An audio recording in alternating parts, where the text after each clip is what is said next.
கடந்த வாரம் கத்தார் தலைநகர் தோஹாவில் ஹமாஸ் அமைப்பின் பேச்சுவார்த்தை குழுவை குறிவைத்து இஸ்ரேல் தாக்குதல் நடத்தியது.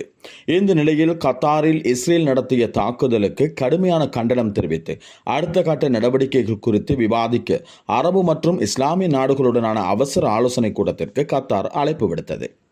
அதன்படி நேற்றைய தினம் 57 உறுப்பினர்களை கொண்ட அரபு லீக் மற்றும் இஸ்லாமிய ஒத்துழைப்பு அமைப்பின் அவசர உச்சி மாநாடு கத்தாருடைய தலைநகர் தோஹாவில் நடந்தது.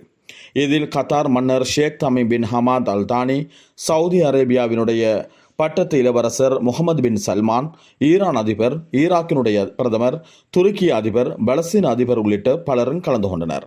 அதேபோல பல்வேறு இஸ்லாமிய நாடுகளினுடைய பிரதிநிதிகளும் இந்த கூட்டத்தில் பங்கேற்றிருந்தார்கள்.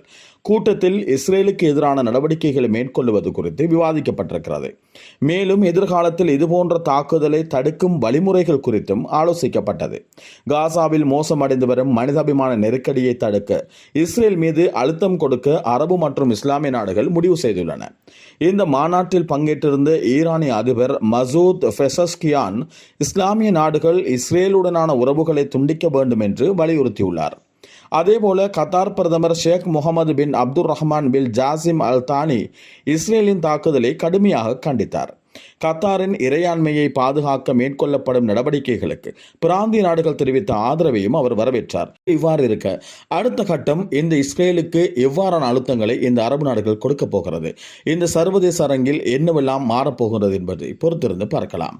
தொடர்ந்து இணைந்திருங்கள் ஃபஹட் டோக்கோடு. அவ்வப்போது தகவல்களை உங்களோடு பகிர்ந்து கொள்கின்றேன்.